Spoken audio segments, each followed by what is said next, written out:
Estimados amigos del Moriah College, sean todos muy bienvenidos a la clase número 3 que tengo el placer de iniciar en estos momentos. Ya estamos entrando en el corazón del tema del curso y el tema de hoy es de Jesús a la iglesia de Jerusalén. Así que ya mismo entonces nos comunicamos con el doctor Adolfo Reutemann. ¿Cómo estás, Adolfo? Un gusto saludarte. Hola, Ariel. Un saludo. Esta vez, a diferencia de la vez anterior, lo hago desde mi casa aquí en Herzliya, al norte de Tel Aviv. Y justamente estaba viendo, mientras estabas hablando, los saludos de los participantes, y tengo que reconocer que a pesar de que, digamos, ya hace un tiempo largo que estamos haciendo los cursos en Moriah, siempre me emociona ver los lugares de donde la gente está participando, desde México, Argentina, Ecuador, África, Costa Rica. Es decir, la posibilidad realmente de poder traer el mensaje a tanta gente en tantos países, ¿no?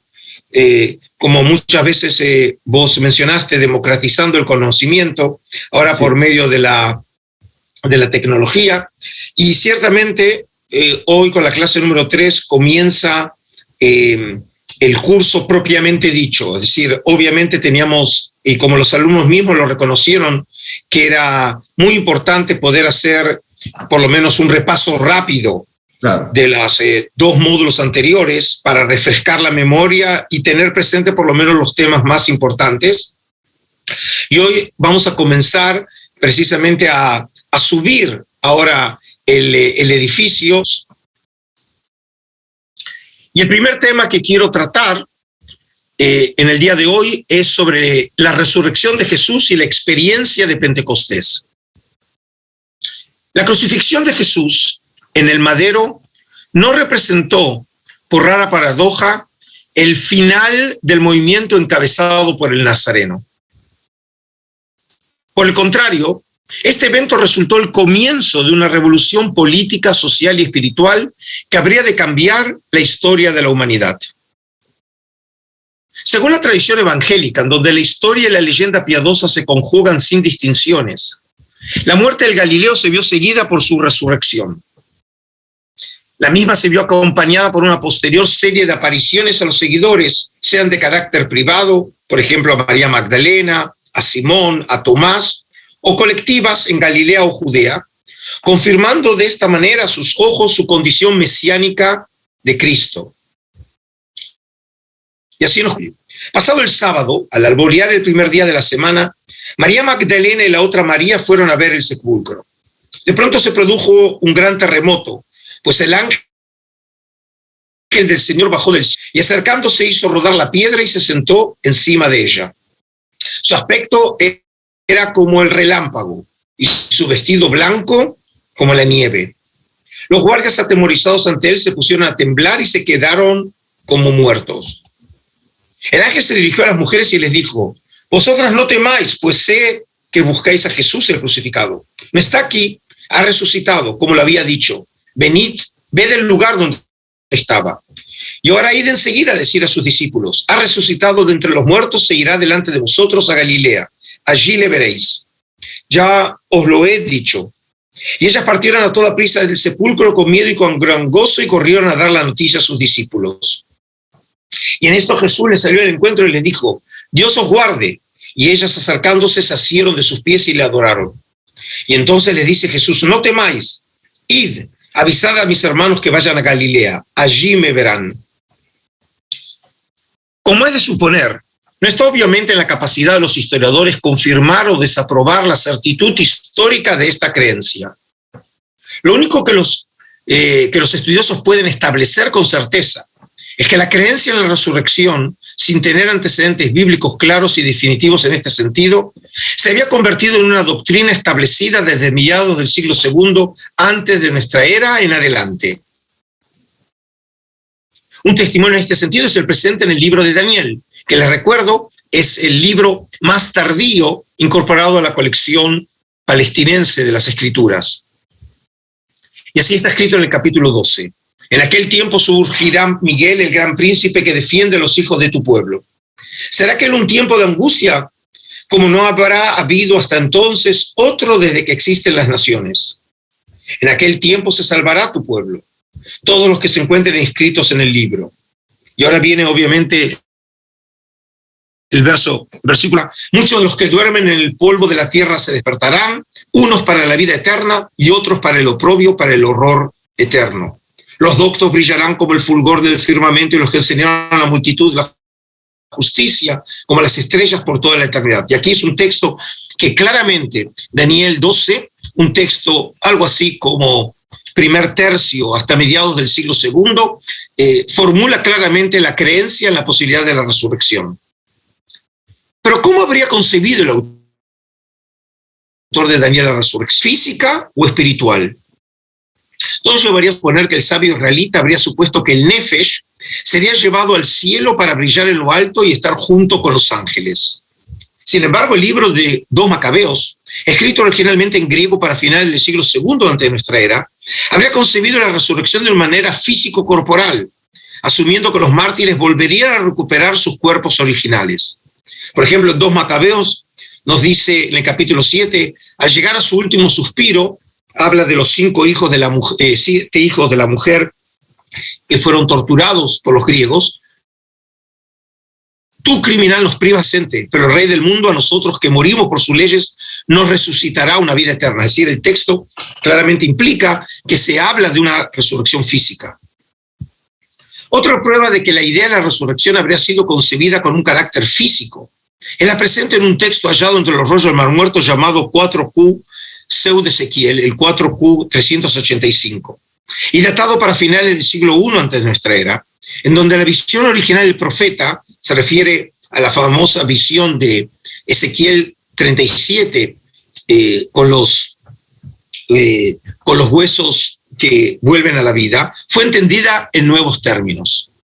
Y conocerán que yo soy Yahvé, que redimo mi pueblo dándoles la alianza. Y dije, Yahvé, yo he visto a muchos de Israel que han amado tu nombre y han marchado en los caminos de justicia. ¿Cuándo sucederán estas cosas? ¿Y cómo serán recompensados por su fidelidad? Y Yahvé me dijo, yo haré ver a los hijos de Israel y sabrán que yo soy Yahvé. Y dijo, hijo del hombre, profetiza sobre los huesos y di que se una un hueso a su hueso y una juntura a su juntura. Y así fue. Y dijo una segunda vez, profetiza y subirán sobre ellos nervios y serán cubiertos de piel por encima. Y así fue. Y dijo de nuevo, profetiza sobre los 4 vientos del cielo y soplarán los vientos del cielo sobre ellos y vivirán. Y una gran multitud de hombres se alzará y bendecirá a Yahvé Tzvaot que les ha hecho vivir. Es decir, el texto claramente nos da a entender que el autor imaginaba una resurrección física de los muertos. Según se puede concluir de la presencia de este y otros textos entre los rollos hallados en las cuevas de Qumrán, como es el caso del 4Q 521, la creencia en la resurrección de los muertos les era conocida a los sectarios qumranitas. Sin embargo, esta noción no parece haber jugado un papel central en su concepción sobre el destino de los difuntos de la muerte. Por el contrario, la creencia en la resurrección, y más específicamente la creencia en la resurrección de Jesús, fue la piedra fundamental del cristianismo antiguo. Según palabras del teólogo suizo Hans Küng, el nacimiento de la iglesia solo puede explicarse a partir de la fe en el Jesús resucitado a la vida. La iglesia es la comunidad de los que han abrazado la causa de Cristo Jesús y la atestiguan como esperanza para todos los hombres. Un testimonio harto evidente de la resurrección de Jesús como fundamento de la fe cristiana es el evangelio transmitido por el apóstol Pablo, que a manera de credo antiguo había sido transmitido por los seguidores de Jesús, el Cristo, afirmando, y así es descrito en 1 Corintios 15, porque os transmití en primer lugar lo que a mí recibí, que Cristo murió por nuestros pecados según las Escrituras, que fue sepultado y que resucitó al tercer día según las Escrituras, que se apareció a Caifás y luego a los 12. Después apareció a más de 500 hermanos a la vez, de los cuales todavía la mayor parte viven y otros murieron. Y luego se apareció a Santiago, más tarde a todos los apóstoles. Y en último término se me apareció también a mí como un abortivo. De acuerdo con la tradición presente en el libro de Hechos, después de que durante 40 días un número tipológico en las Escrituras que significa mucho tiempo. Jesús ya resucitado se les habría aparecido a los apóstoles para hablarles sobre el reino de Dios, para luego desaparecer ascendiendo al cielo. Y ahí tenemos el texto en Hechos 1, versículo 1 a 11. Sus acólitos regresaron a Jerusalén. Y así está escrito en Hechos. Entonces se volvieron a Jerusalén desde el monte llamado de los Olivos, que dista poco de Jerusalén, el espacio de un camino sabático, es decir, aproximadamente sería como kilómetro y medio. Y cuando llegaron, subieron a la estancia superior, donde vivían Pedro, Juan, Santiago y Andrés, Felipe y Tomás, Bartolomé y Mateo, Santiago de Alfeo, Simón el Zelote y Judas de Santiago. Todos ellos perseveraban en la oración con un mismo espíritu en compañía de algunas mujeres, de María, la madre de Jesús, y de sus hermanos. A pesar de que el texto mismo no da indicación alguna sobre la ubicación del espacio superior en donde vivían, según se entiende del texto, ese sitio era el lugar de residencia y actividad de estos seguidores de Jesús en donde se dedicaban a la oración. A continuación, ese mismo lugar jugaría un papel central en la historia de la Iglesia, donde en el día de Pentecostés se les reveló el Espíritu Santo a estos seguidores de Cristo, estableciéndose de esta manera los comienzos de la Iglesia propiamente dicha. Y así está descrito en Hechos 2. Al llegar el día de Pentecostés, estaban todos reunidos, es decir, el grupo apostólico que fue ya mencionado hace unos momentos en el capítulo 1, 13, 14, en un mismo lugar. Y de repente vino del cielo un ruido como el de una ráfaga de viento impetuoso que llenó toda la casa en la que se encontraban. Y es de suponer que el lugar es el mismo lugar que había sido mencionado en el capítulo 1, versículo 13. Este momento fundacional de la Iglesia podría ser la clave para buscar una respuesta a una de las preguntas centrales de nuestro curso, a saber, ¿habría habido alguna conexión entre esta Iglesia de Jerusalén naciente y el esenismo?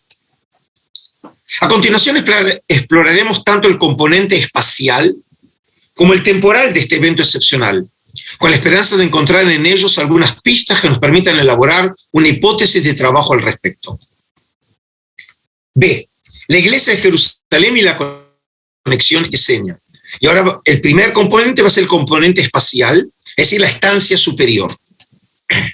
A pesar de que el término usado en Hechos en 1.13 para referirse a la estancia superior, to uperón, en donde vivían los apóstoles y recibieron en ella el Espíritu Santo, según la opinión generalizada, es diferente al mencionado en Marcos 14:15 y Lucas 22:12, el piso superior, anogeon, es decir, la terminología es diferente, para referirse a la sala amplia en la planta alta donde se habría llevado la última cena. Se cree que ambos aposentos habrían sido uno y el mismo. Y ahora entonces vamos a hacer referencia al texto cuando por primera vez se hace referencia a ese espacio en donde se debería llevar a cabo la última cena. El primer día de los ácimos, cuando se sacrificaba el cordero pascual, le dicen sus discípulos: ¿dónde quieres que vayamos a hacer los preparativos para que comas el cordero de Pascua? Entonces envía a 2 de sus discípulos y les dice: id a la ciudad, os saldrá al encuentro un hombre llevando un cántaro de agua, seguidle. Y allí donde entre, decida el dueño de la casa: el maestro dice, ¿dónde está mi sala donde pueda comer la Pascua con mis discípulos? Él os enseñará en el piso superior una sala grande, ya dispuesta y preparada. Haced allí los preparativos para nosotros. Los discípulos salieron, llegaron a la ciudad, lo encontraron tal como les había dicho y prepararon la Pascua. En caso de ser cierta esta suposición en cuanto a la identidad de ambas salas superiores, ¿dónde podría haber estado localizada la misma? Según una tradición muy antigua, apoyada por Cirilo de Alejandría, ya de Jerusalén, ya en el siglo IV, esta sala alta, en donde habrían ocurrido 2 de los eventos cruciales en los orígenes del cristianismo, estaría ubicada en la iglesia del Santo Sion, conocida con el nombre del cenáculo o en latín el coenáculo, en la ciudad de Jerusalén. Como es de suponer, este lugar tan sagrado para los cristianos es uno de los sitios más visitados por los peregrinos que visitan Tierra Santa. Lamentablemente, la situación actual con el COVID-19 vuelve imposible recorrer el lugar de una manera concreta y real. Por ello quiero llevarlos a visitar este lugar tan emblemático de Jerusalén por medio de un video para sentirse virtualmente allí en donde todo comenzó. El video nosotros sabremos comenzar, lo que me interesa a mí, desde el minuto 16:35.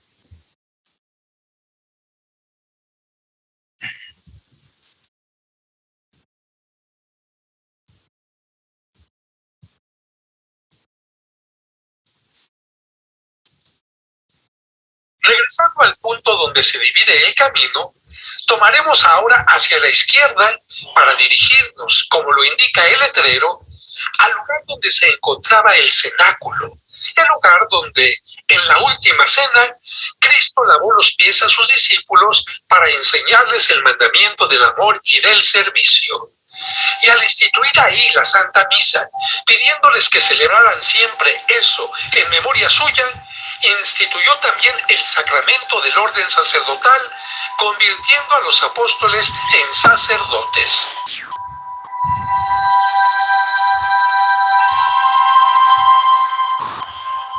Este es el lugar, y ahora pasaremos por esta puerta para llegar a un primer piso. Es importante saber que en 1335 los franciscanos recibieron en custodia temporal este lugar, pero hacia 1552 fueron expulsados por los musulmanes otomanos, que aduciendo que aquí se encontraba la tumba del rey David, que para ellos también es profeta, construyeron una mezquita. Actualmente es propiedad de los judíos y por ello tenemos que pasar por este control.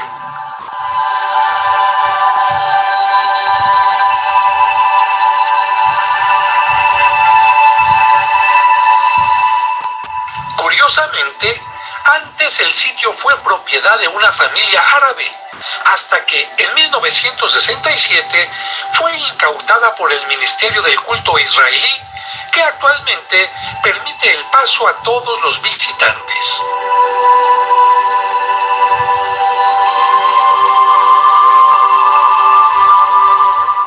Estamos ingresando al lugar donde se celebró la última cena, donde Cristo resucitado se apareció a sus discípulos y donde ellos recibieron el Espíritu Santo en Pentecostés.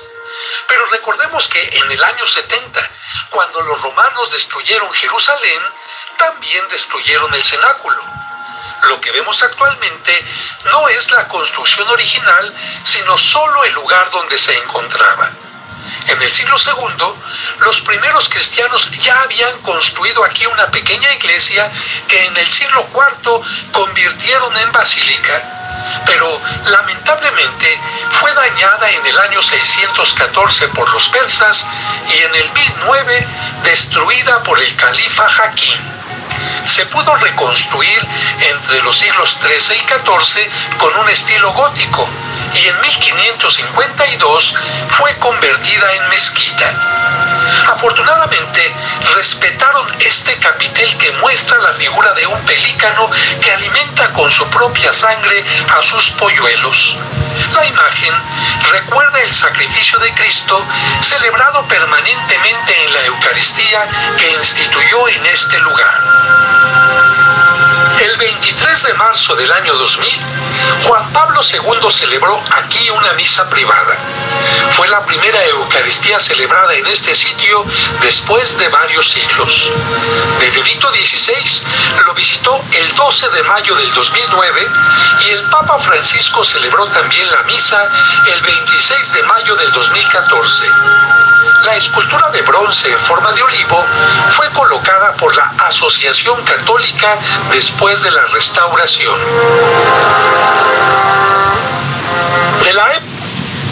En la actual geografía, este sitio está ubicado fuera de la ciudad antigua de Jerusalén, cerca de la puerta de Sion. Como pueden ver aquí, el cenáculo, y lo vieron recién en la imagen, está fuera de la muralla. La iglesia del Santo Sion fue dañada en la guerra de 1948, lo que le permitió al arqueólogo Jakob Pinkerfeld investigar el sitio. Él concluyó que una sinagoga del periodo romano se había ubicado en el mismo lugar. Los eruditos cristianos respondieron que esto probablemente habría sido originalmente una iglesia judeo-cristiana, construida después de la caída de Jerusalén en el año 70 de nuestra era para conmemorar el sitio de la Última Cena. Y como lo vieron recién en el video, la actual iglesia del Santo Sion fue una estructura posterior construida en el mismo sitio. Sin embargo, la presente ubicación del cenáculo fuera de la muralla de la ciudad vieja no refleja la situación existente en el siglo I de nuestra era.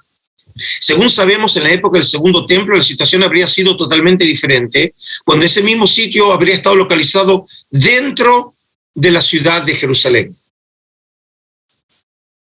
Un argumento en favor de la tradición que localizaba el cenáculo en el interior de la ciudad de Jerusalén, en el extremo sudoccidental de la misma, se encuentra en el mapa mosaico de Madaba, actual Jordania del siglo VI, localizado en la iglesia ortodoxa griega de San Jorge en Jordania. Y aquí pueden ver este fantástico mapa mosaico. En este mapa de la tierra de Israel, como la misma era concebida en la época bizantina, ocupa un lugar preponderante la ciudad de Jerusalén, siendo la representación cartográfica más antigua conocida de la ciudad. A diferencia del resto de las ciudades representadas en este mosaico desde un costado, Jerusalén es la única que fue mostrada desde lo alto. La ciudad de Jerusalén estaba representada en el centro del mapa. Al describir la ciudad, los creadores del mapa presentaron aspectos realistas y la describieron con referencia a la arquitectura actual de la ciudad en su época. La ciudad se representa desde arriba, como si fuera desde un dron, a medida que se desarrolla desde el centro hacia afuera, alrededor de la calle principal, el Cardo Máximo, es decir, la avenida que la cruzaba, que se extiende de norte a sur. Hay un consenso entre los estudiosos que la iglesia Hagia Sion sería la estructura edilicia localizada al sur del Cardo Máximo sobre el monte Sion. Pero ¿qué edificio se habría visto representado por la estructura más pequeña, localizada a un costado de esta? Según la opinión de Clausen, el edificio más grande a la izquierda se identifica universalmente como Hagia Sion. La estructura más pequeña, con el techo inclinado inmediatamente a su derecha, podría representar el cenáculo. Estos dos edificios están ubicados exactamente donde está hoy el cenáculo, en el extremo sur del monte Sion. Y otra vez, el monte Sion estaba encerrado por los muros de Jerusalén en el momento en que se creó el mosaico. Y aquí les muestro lo siguiente.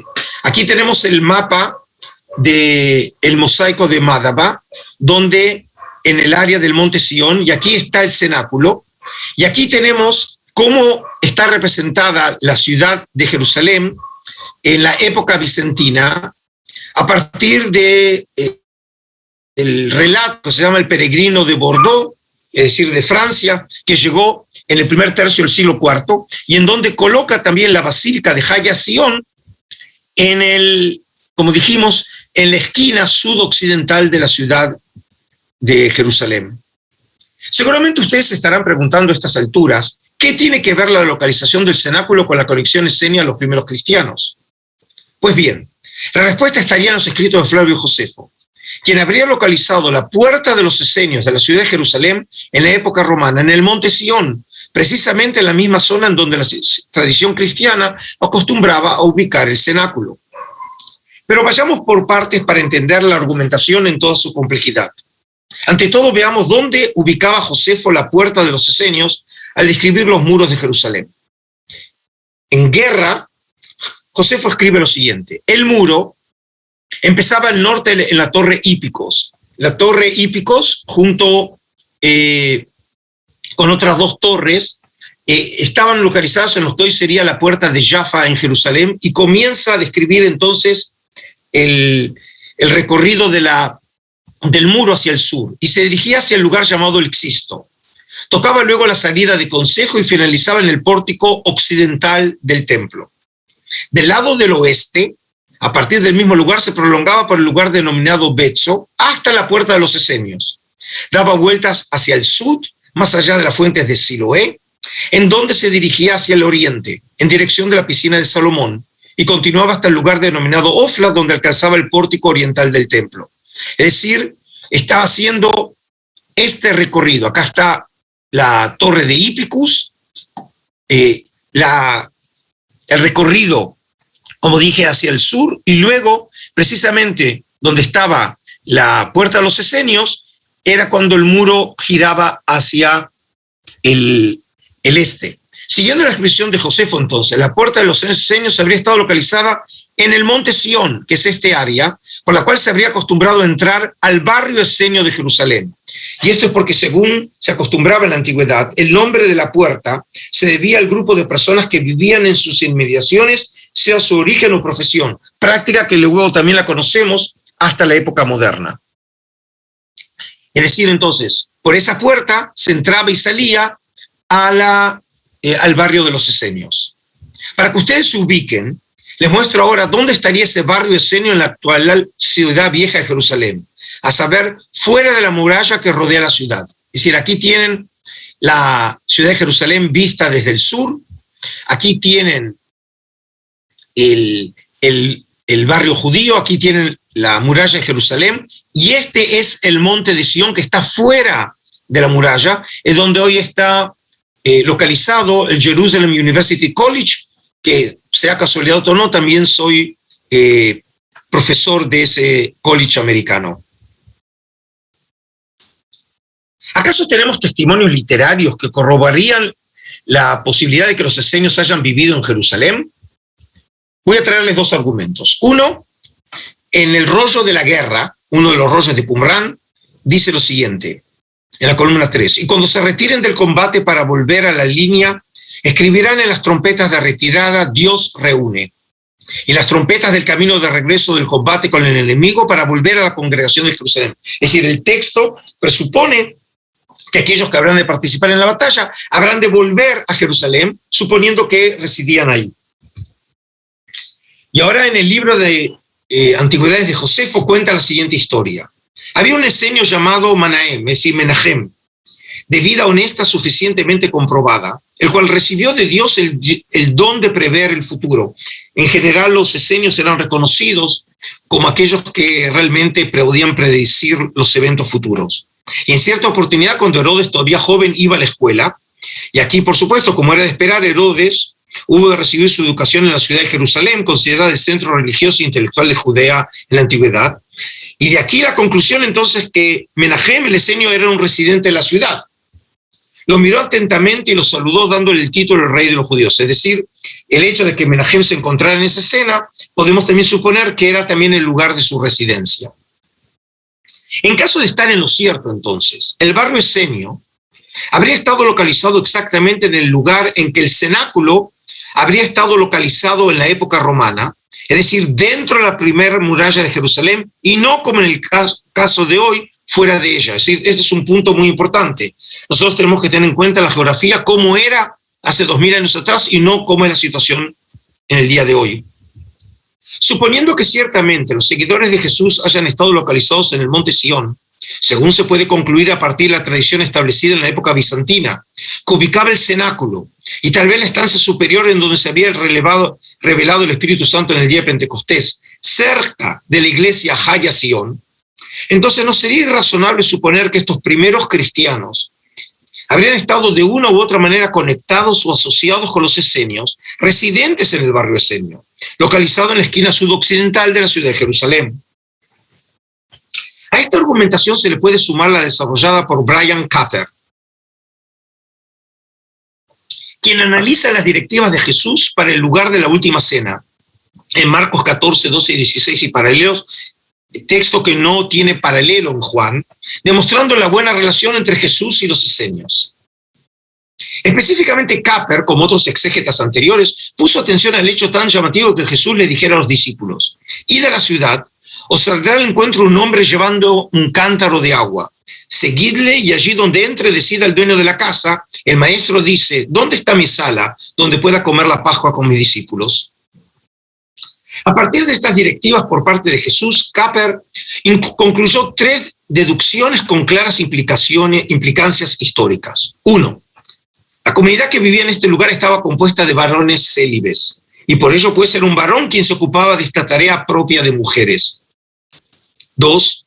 La única explicación de haber podido seguir a este hombre sin sorprender a la gente era que su comunidad era ya bien conocida como tal.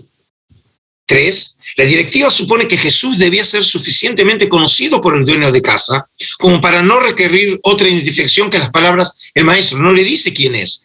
Eso significa que en realidad el texto presupone algún conocimiento previo de Jesús con esta persona. Agustín Roberts resume la argumentación de Capper afirmando que él es más sensible al contexto escenio y deduce que el doble hecho de la tradición más antigua, según la cual la última cena de Jesús se celebró en el barrio del Monte Sión, y de las pruebas históricas de una comunidad de esenios célibes en el mismo barrio, apunta con claridad que Jesús tenía, ya antes de la última Pascua, un gran aprecio por los esenios de Jerusalén y tal vez de otros pueblos de Judea, incluso una amistad de profunda confianza mutua que explica su mandato a los 2 discípulos.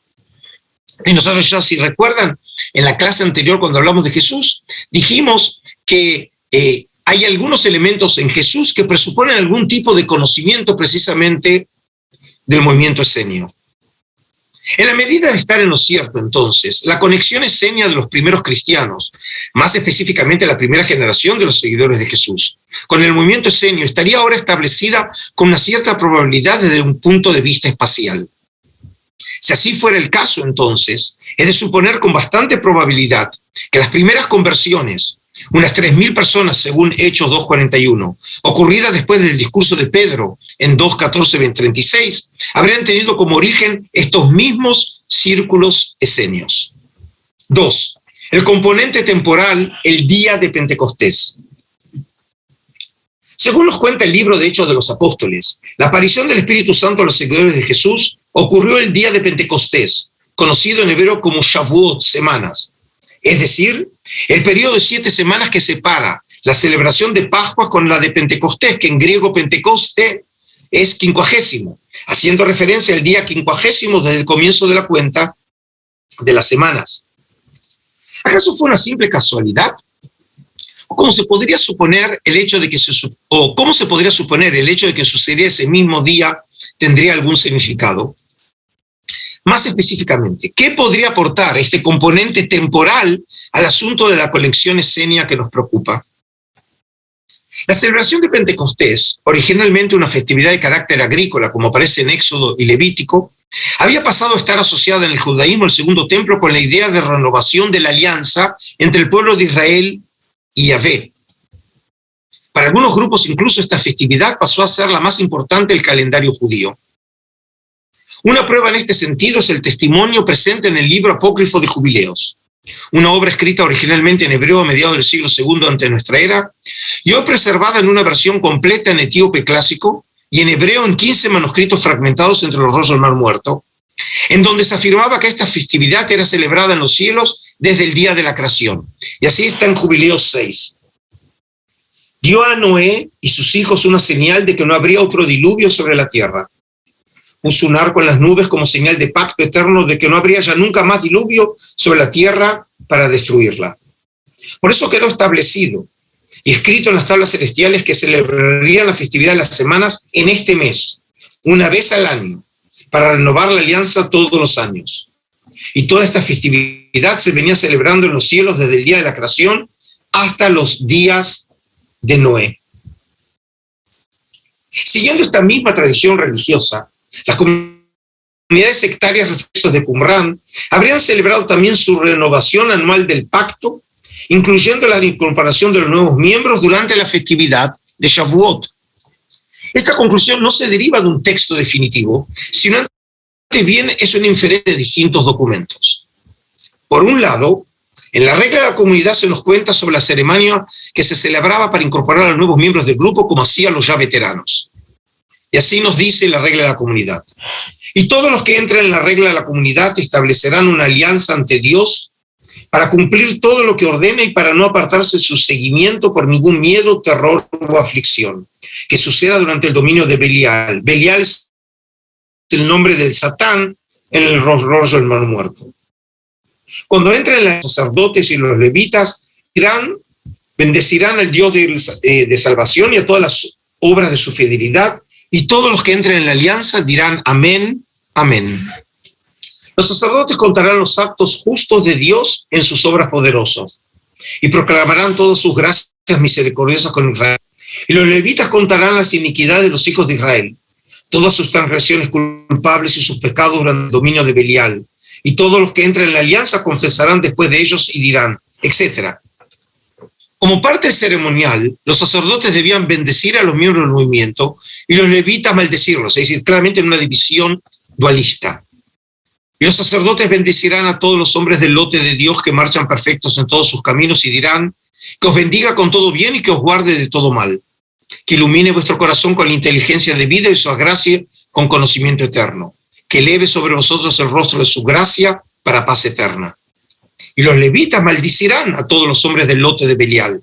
Tomarán la palabra y dirán, maldito seas por todas tus impías obras culpables, que te entregue Dios el terror a mano de los vengadores de venganzas. Y en otro documento de Qumran se nos cuenta que la maldición de los levitas, según lo mencionado en la regla de la comunidad, se llevaba a cabo en ocasión de la reunión que ocurría el tercer mes. Y así está escrito en el documento de Damasco en el 4Q 266. Y los residentes de los campamentos se reunirán el tercer mes.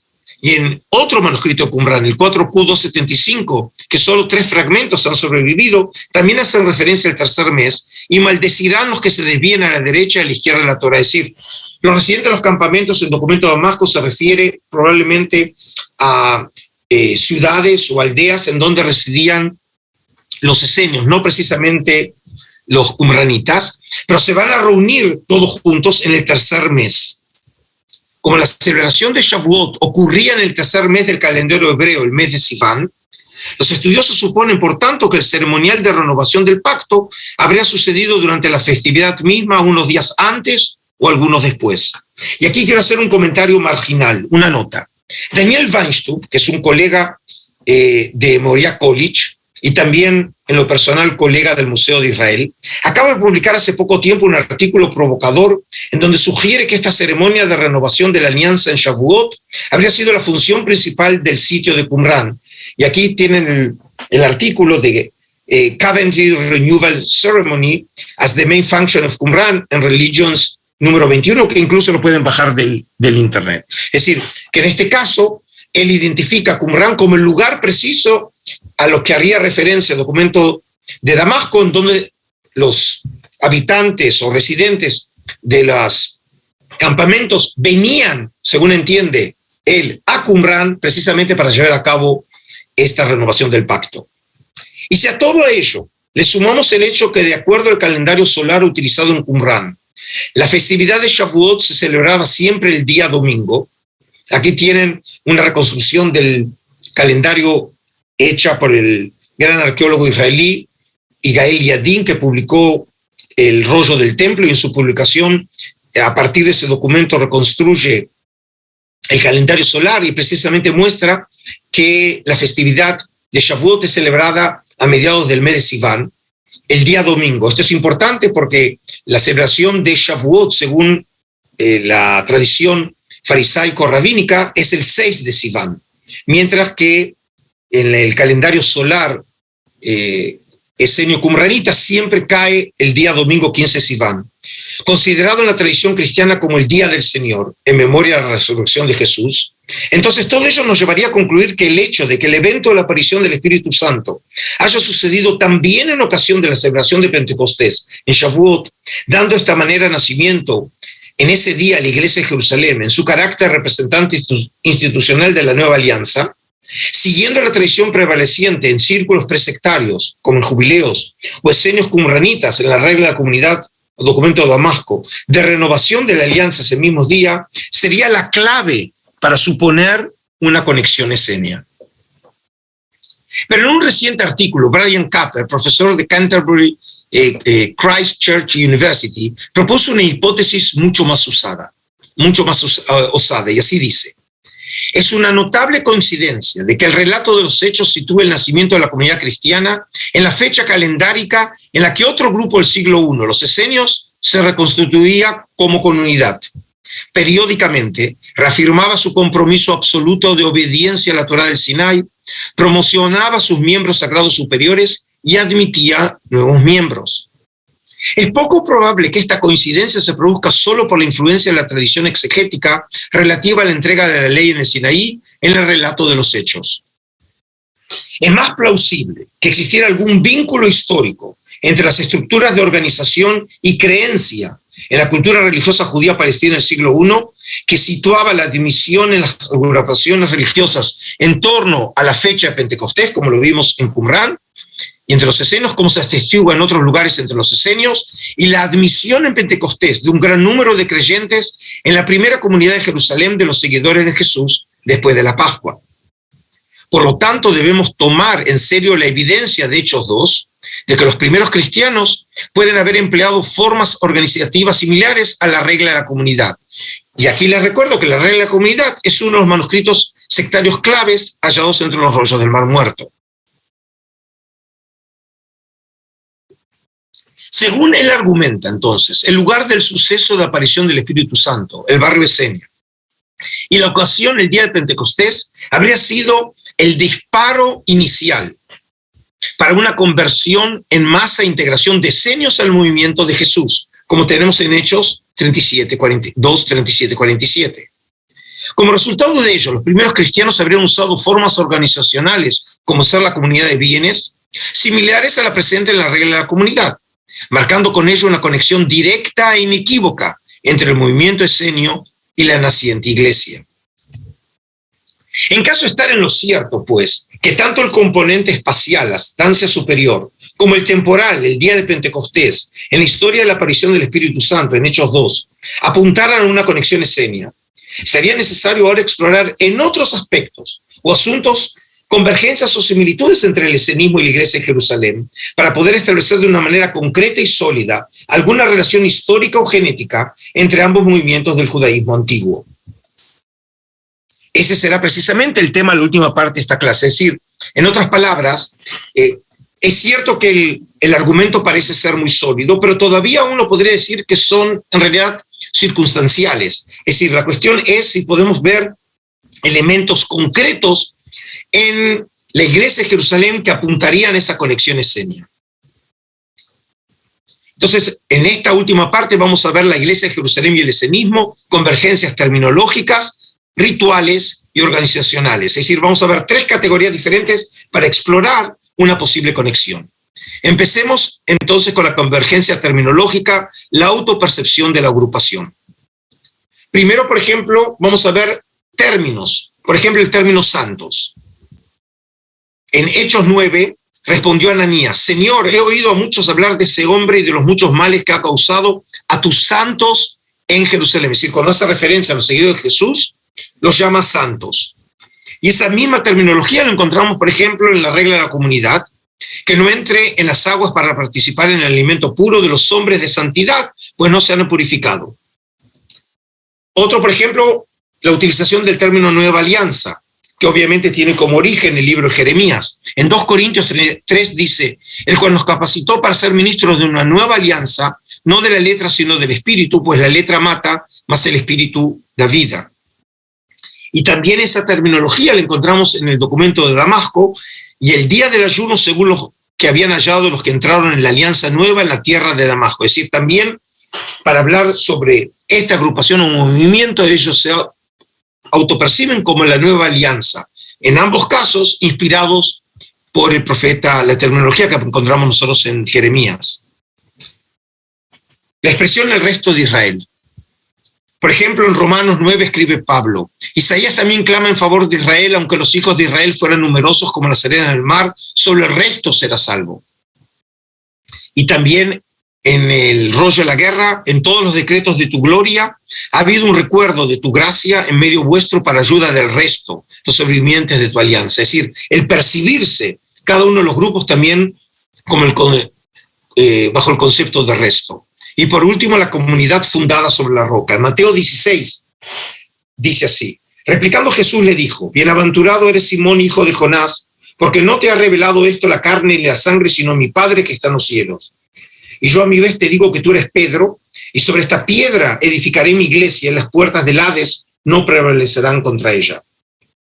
Y en la regla de la comunidad, cuando el autor sectario hace referencia a la comunidad, dice así: cuando estas cosas existan en Israel, el consejo de la comunidad será establecido en verdad como una plantación eterna, una casa santa para Israel y el fundamento del santo de los santos para Aarón, testigos verdaderos para el juicio y escogidos de la voluntad de Dios, para expiar por la tierra y para devolver a los impíos su retribución.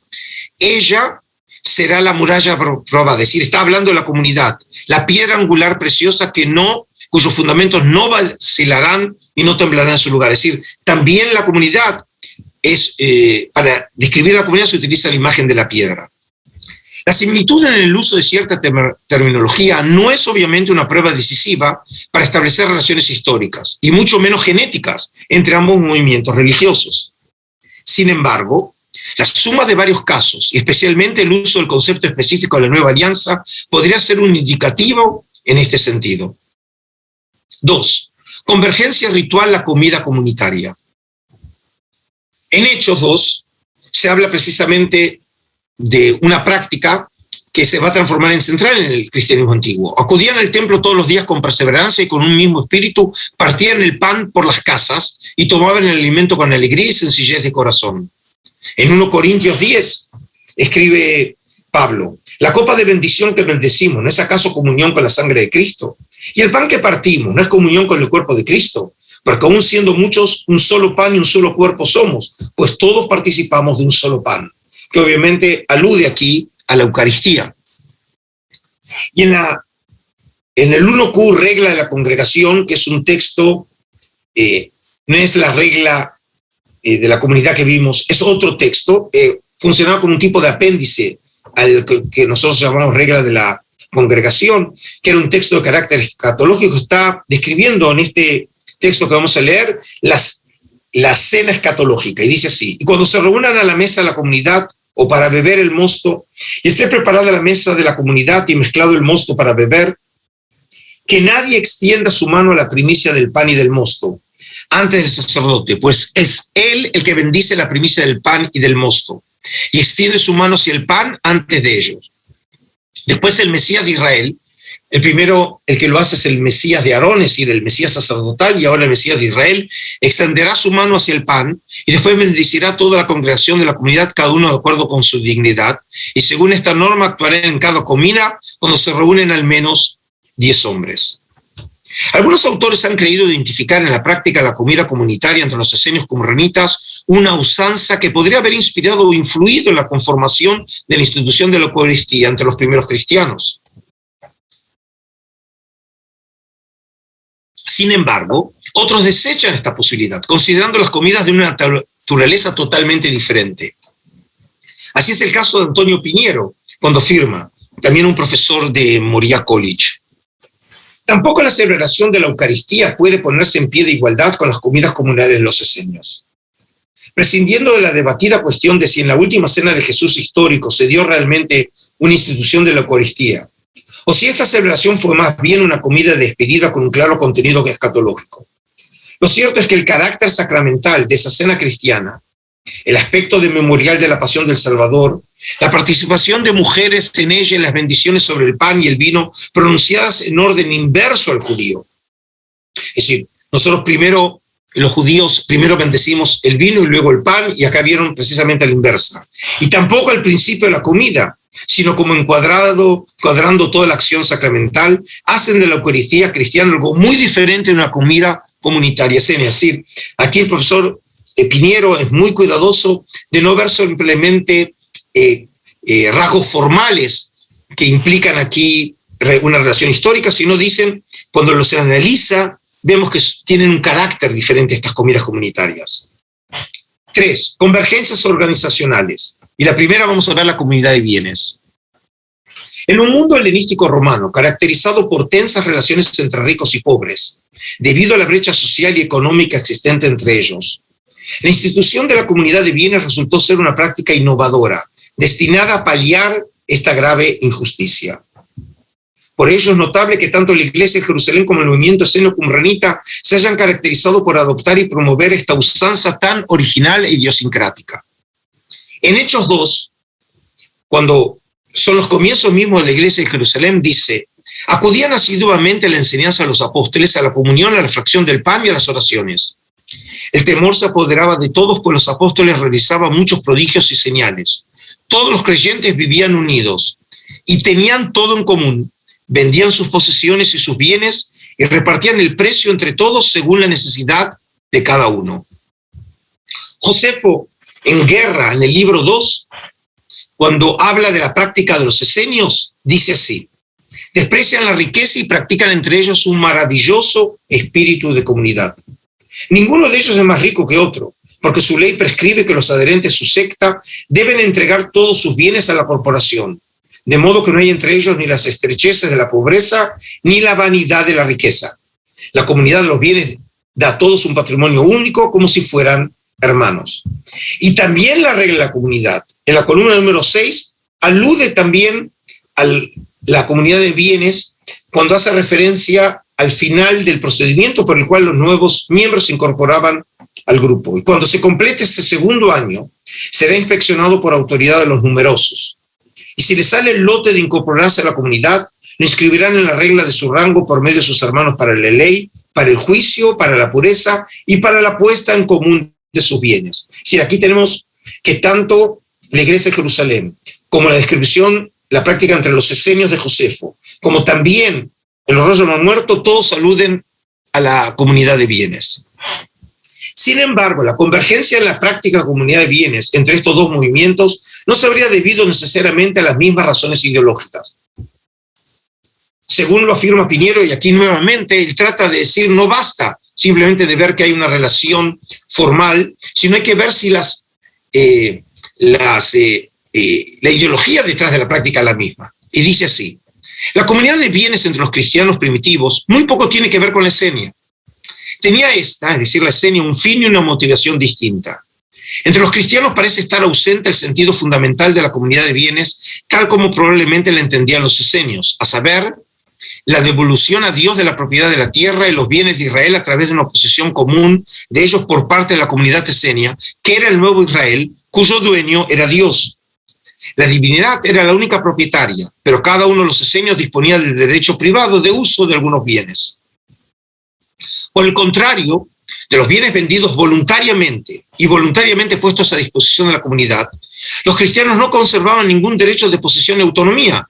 Recuérdese el sonado caso de Ananías y Zafira en Hechos 5.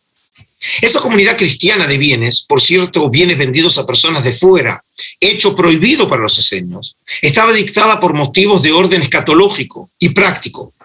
Como los cristianos aguardaban un fin del mundo inminentísimo, pensaba que con el producto de lo vendido se podía vivir hasta que viniera ese fin esperado tan cercano. Con los ingresos pecuniarios producto de las ventas, la comunidad quedaba libre para dedicarse a la oración y a la espera de la parucía, y estos matices no aparecen en Qumran.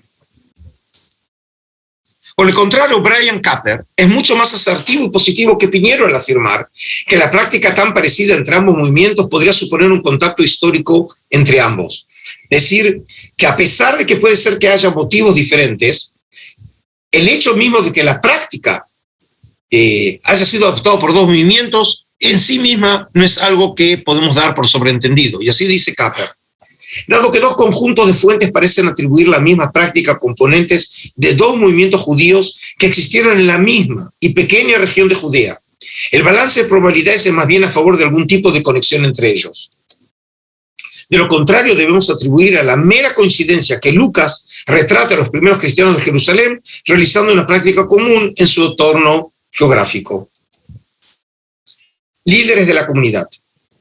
En Filipenses 1, se dice así: Pablo y Timoteo, siervos de Cristo Jesús, a todos los santos en Cristo Jesús, que están en Filipos con los episcopos y diáconos. Es decir, aquí ya el texto alude a una organización de la iglesia con cargos específicos como el de los episcopos y diáconos. Y en los rollos del Mar Muerto también se habla de esa organización cuando dice: y esta es la regla del inspector, mevaquer del campamento. Él instruirá a los numerosos en las obras de Dios y les enseñará sus maravillas poderosas y contará ante ellos los sucesos eternos con sus soluciones. Tendrá piedad de ellos como un padre de sus hijos y hará volver a todos los extraviados como un pastor a su rebaño. Desatará todas las cadenas que les atan de manera que no haya vejado ni oprimido en su congregación. y todo aquel que se une a su congregación, que él lo examine sus acciones, su inteligencia, su fuerza, su coraje, su riqueza. Y lo inscribirá en su puesto según su condición en el lote de la luz.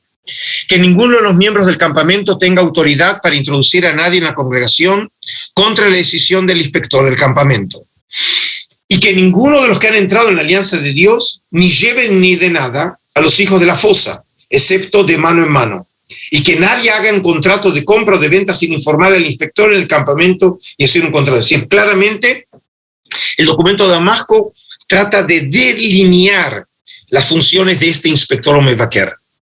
A pesar de que parecería haber algún parecido en las funciones de liderazgo de ambas comunidades, el parecido sería más formal que esencial y no necesariamente habría que buscar su origen en el esenismo qumranita.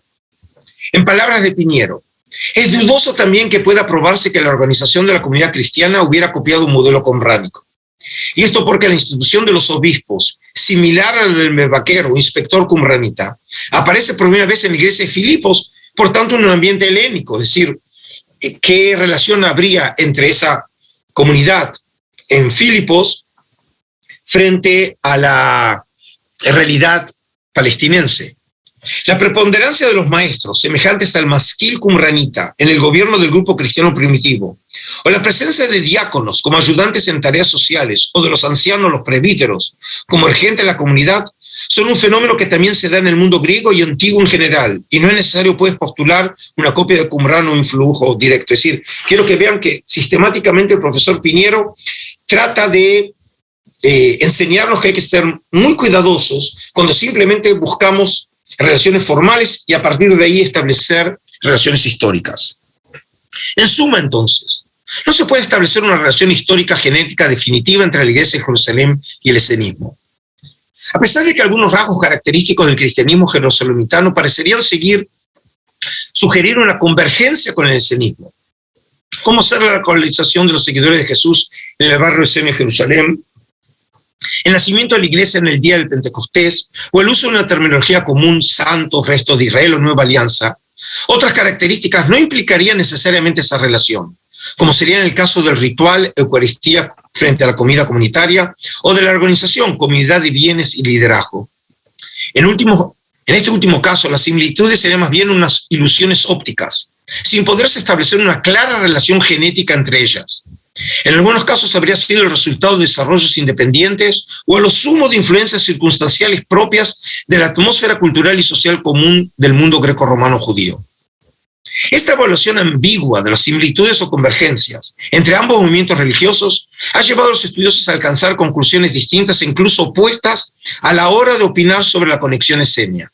Es decir, lo que quiero aquí, antes de convencerlos de cuál es la respuesta correcta, quiero que vean cómo a partir de los datos investigadores pueden llegar a conclusiones diferentes. Por ejemplo, veamos a continuación las opiniones de dos investigadores prestigiosos sobre este mismo asunto.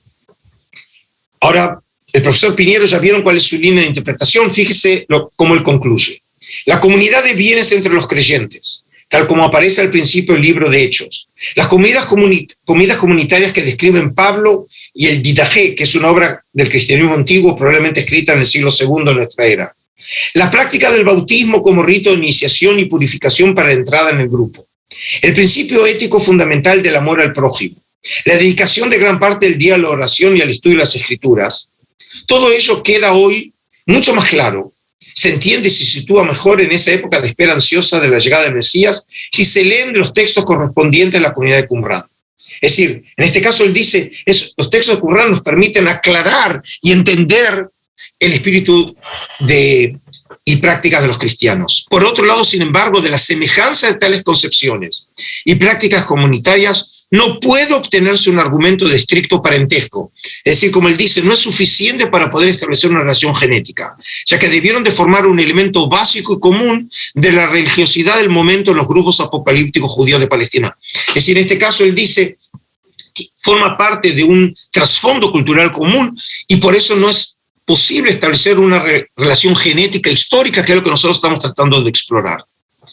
Pero Treboyé Barrera, un un amigo personal de él y también profesor de la Complutense de Madrid, hoy ambos eméritos, llega a una conclusión diferente. Y él dice así: si se admitiera como plausible que un cierto número de esenios pasó a formar parte del cristianismo primitivo, que como vimos también,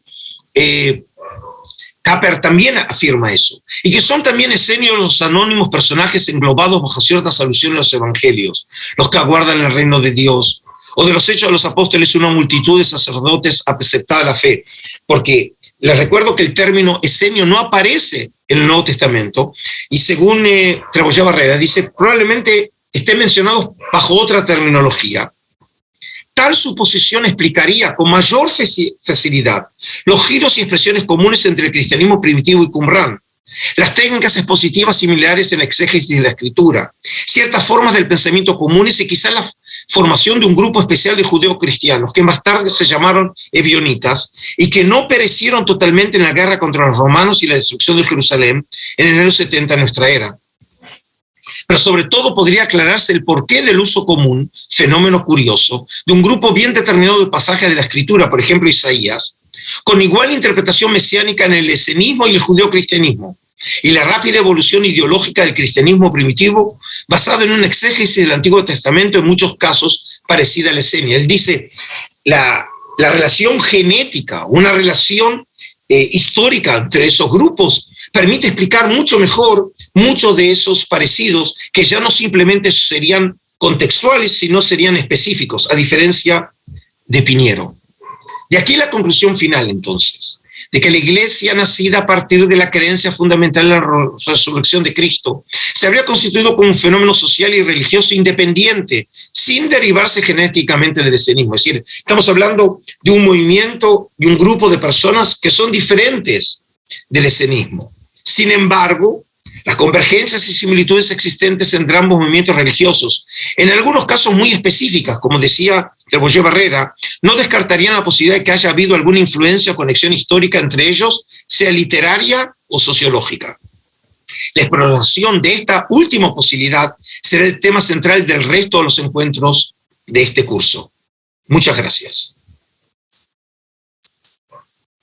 Bueno, Adolfo, muchísimas gracias. Vamos entonces a proceder con las preguntas, si te parece.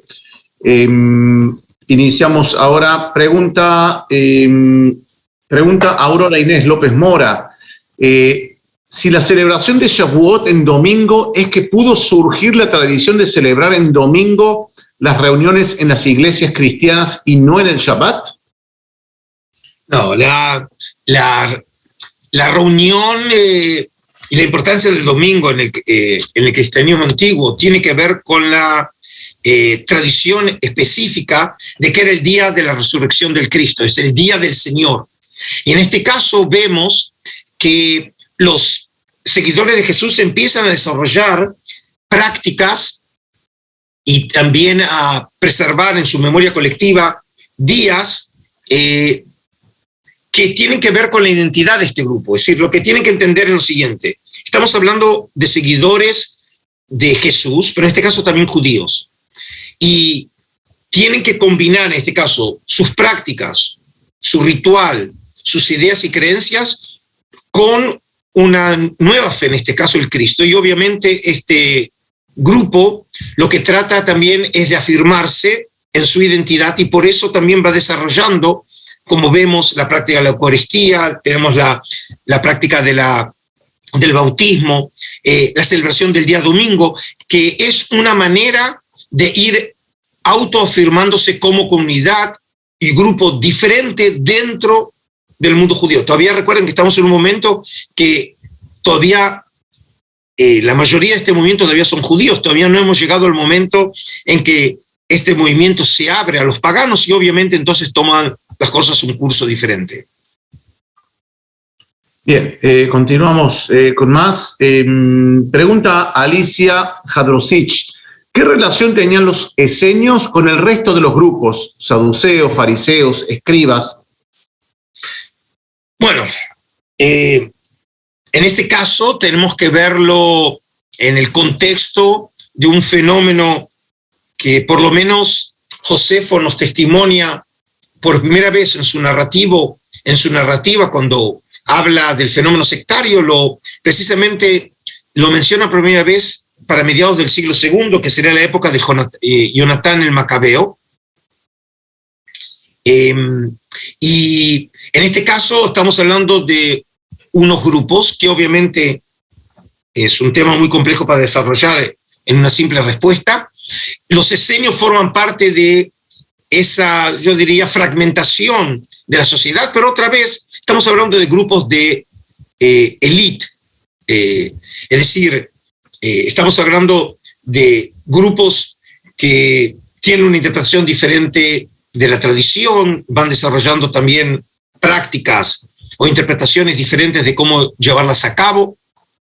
Son diferencias ideológicas dentro de los grupos, y en este caso también los esenios forman parte de estos grupos. Algunos, por ejemplo, en su momento sugirieron que tanto los fariseos como los esenios derivarían de los hasidim, de los hasideos que participan en la revuelta con las fuerzas de Judas el Macabeo, es decir, el primer tercio del siglo II ante nuestra era. Bueno, no todos obviamente están de acuerdo con ello, pero forma parte de ese mosaico social en donde también hay que ver a los samaritanos, donde hay que ver también a los seguidores de Juan Bautista, de Jesús, y obviamente también el comienzo de la iglesia.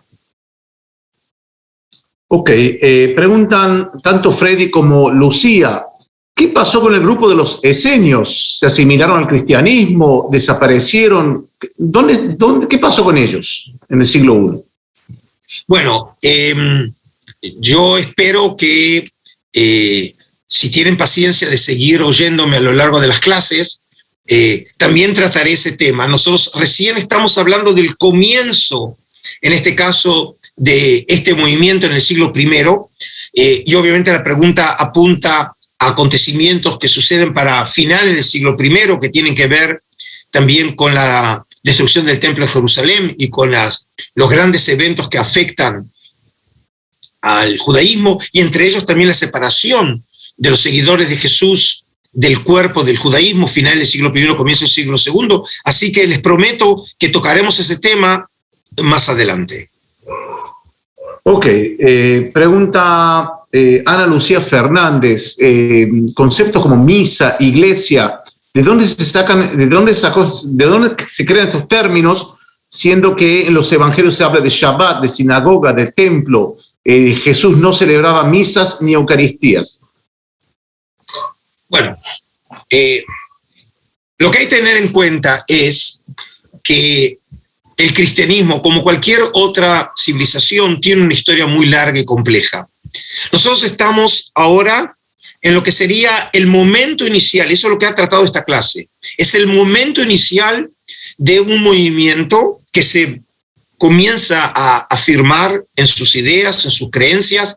Piensen, por ejemplo, algo que es muy llamativo. Este movimiento, por ejemplo, no tiene todavía sus propias escrituras.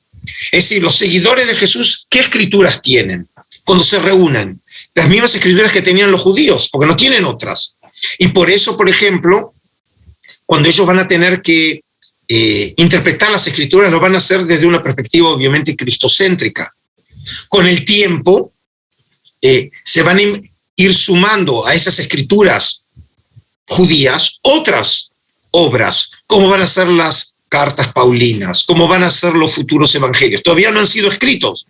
Es decir, y de la misma manera entonces, el ritual, las escrituras, las ideas, las creencias, se van desarrollando con el tiempo. Y en ese sentido, entonces, hay que ver también la manera en que la figura de Jesús va a ser reinterpretada en función de este desarrollo. Y precisamente en los próximos encuentros, cuando nosotros analicemos algunas obras del Nuevo Testamento, veremos este desarrollo también en el pensamiento, y vamos a hacernos la pregunta de dónde vienen muchas de esas ideas, y trataremos de explorar si en ese caso el esenismo podría ser una de las fuentes de las cuales abrevaron precisamente los primeros cristianos. Obviamente no contesto en toda la pregunta, porque quiero que vean cómo el curso fue construido de manera en que de manera natural vamos a llegar a esos puntos. Bien, pregunta Rodrigo, ¿cómo interpretar la posible relación esenia judeo-cristiana en Pentecostés si Jesús se separó tanto de la teología esenia y los esenios / qumranitas eran más dados a separarse del resto? Ok, la pregunta en realidad toma como elemento algo que yo dije en la clase anterior. Y en ese sentido, ciertamente, cuando en la clase anterior aludí a la teología del amor del Cristo, en su famoso logión en el Sermón de la Montaña, donde hay que ordena, ¿no? Y regula que hay que amar al enemigo, precisamente vimos y apunté que esa teología se opone totalmente a la qumranita, en donde el odio al enemigo era parte de su teología. Pero hay un punto que es importante aquí desarrollar y es el siguiente, o mencionar. Los esenios qumranitas, si ciertamente los de Qumran pertenecían al movimiento esenio como buena parte de los investigadores creen, consideran, entre los que yo me incluyo humildemente, como una ala, un grupo radical dentro del propio movimiento esenio. Pero tenemos otros esenios. Por ejemplo, mientras que los esenios qumranitas viven apartados en el desierto, en las orillas del Mar Muerto, tenemos esenios, como lo sugiere aquí hoy la clase de hoy, que viven en la ciudad. Y viven en otras ciudades, como también lo sabemos de los propios rollos del Mar Muerto. ¿Se acuerdan cuando hablé de los campamentos? Los campamentos en Damasco, el documento de Damasco, alude aquí a la residencia, incluso de familias en ciudades, como también Josefo y Filón de Alejandría sabían que los esenios viven en ciudades. Y por lo tanto, obviamente, estos esenios ya son diferentes a los esenios qumranitas. Y por lo tanto, probablemente ciertos aspectos o componentes de su percepción religiosa, incluso la percepción del otro, hayan sido diferentes. Voy a tomar aquí, si me permitís, Ariel, un paralelo fenomenológico, que obviamente no tiene ninguna relación histórica. Nosotros, por ejemplo, cuando hablamos de los esenios, y lo encontramos en las fuentes, estamos hablando de una categoría como si fueran todos los hombres que pertenecían a ese movimiento eran iguales. O por lo menos, cuando lo leemos, da la sensación que todos eran así. Pero Josefo nos menciona que había dos tipos de esenios, aquellos que se casaban y aquellos que no se casaban. Pero probablemente no solamente la diferencia estaba en esa práctica, sino también en otros elementos que él no menciona. Y eso, por ejemplo, a manera, como dije, de paralelo fenomenológico, lo utilizaría cuando uno trata de entender en el presente Israel, cuando habla de los religiosos, que lo usa como una categoría totalizante, como si todos fueran iguales, y obviamente es que no lo son. E incluso cuando hacemos alusión a un subgrupo de los religiosos, que son los ultrarreligiosos, también ellos son muy diferentes. Tenemos los ultrarreligiosos ashkenazitas y tenemos a los sefaraditas. Tenemos algunos, por ejemplo, como es el grupo de Neturei Karta en el actual Israel, que no quieren tener ninguna relación con el Estado judío. Mientras, por ejemplo, que tenemos otros ultrarreligiosos antisionistas que forman parte del Parlamento sionista del Estado de Israel. Es decir, tenemos grupos con actitudes diferentes, que en algunos casos son totalmente opuestas, y todos son no solo religiosos, sino incluso ultraortodoxos. Significa que esa complejidad que tenemos hoy probablemente también existió hace 2000 años atrás. El problema que tenemos es que las fuentes no siempre nos permiten distinguir esas diferencias. Y por eso también hay que tener mucho cuidado simplemente de colocar a todos bajo un mismo rótulo. Bien. Pregunta de Agoberto González, si los sacerdotes católicos imitarían también costumbres de los esenios como el celibato. Es decir, ¿pudo haber habido alguna influencia ahí? Bueno, lamentablemente otra vez no habré de contestar esta pregunta. Y les digo por qué. Porque espero que ustedes no se desanimen después de una clase tan cargada de información y que en realidad les dé ganas de seguir participando. Pero, por ejemplo, les recuerdo que la última clase, es decir, ahora van a tener que tener paciencia, porque la última clase hablaré precisamente de este fenómeno que es el fenómeno monacal y el fenómeno del ascetismo en el cristianismo antiguo, y vamos a tratar de ver si hay algún tipo de contacto también entre ese fenómeno tan particular de la civilización cristiana con el escenismo. Y en ese caso, realmente espero poder contestar esta respuesta. Así que van a tener que tener paciencia de más o menos 1 mes y medio. Bien, Adolfo, bueno, te podrás imaginar que hay un montón de preguntas. Si vi aquí un comentario de alguien que dijo que realmente van a necesitar rever esta clase y rever tal vez los módulos 1 y 2, pero bueno, siempre es bueno ver y rever las clases. Así que bueno, hay muchas preguntas, la verdad que no te hago más preguntas porque hay muchas preguntas que yo sé que son de las clases próximas y vamos a dejarlo un poquito, ¿no?, con ansiedad a la gente para responder esas dudas, porque también, como siempre decís, el tema del edificio, vamos a ir de a poco hasta avanzar a temas que son más profundos. Así que bueno, por el momento entonces, Adolfo, me queda nada más que agradecerte y bueno, habrá muchas preguntas seguramente en el foro y las clases subsiguientes. Sí, solamente para terminar, digamos, en la medida de lo posible y del tiempo que tengo, trato de contestar, como lo he hecho la última semana, a las preguntas, y la verdad que fueron muchas. Trato realmente de responder, y quiero que entiendan lo siguiente. Más allá del contenido específico de las clases, lo que trato también es de guiarlos en una metodología.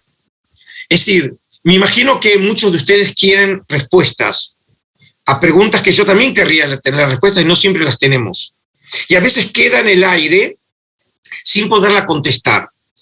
Y creo que precisamente esa es la ventaja de este curso y no la desventaja. Estamos nosotros en un artículo periodístico. Y voy a terminar con una historia. Muchas veces, cuando recibo en mi oficina a los periodistas y me hacen la pregunta, dígame, doctor, ¿los qumranitas eran esenios? Entonces, más o menos, durante 1 hora trato de traer toda la argumentación y al final me dicen, ¿eran esenios o no?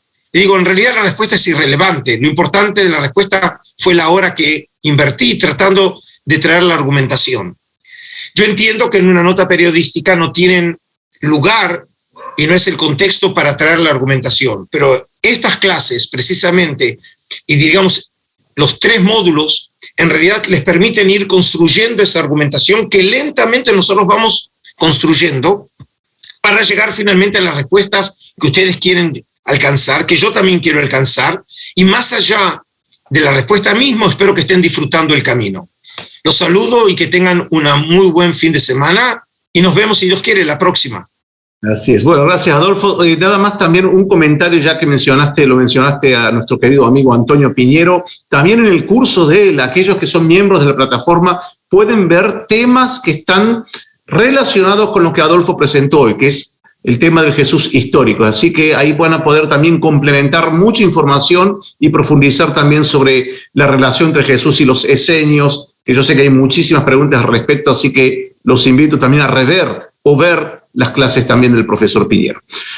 Así que bueno, Adolfo, muchas gracias. Nos veremos entonces la próxima clase. Muchas gracias a todos los que nos acompañaron a esta clase en vivo y nos vemos la próxima semana.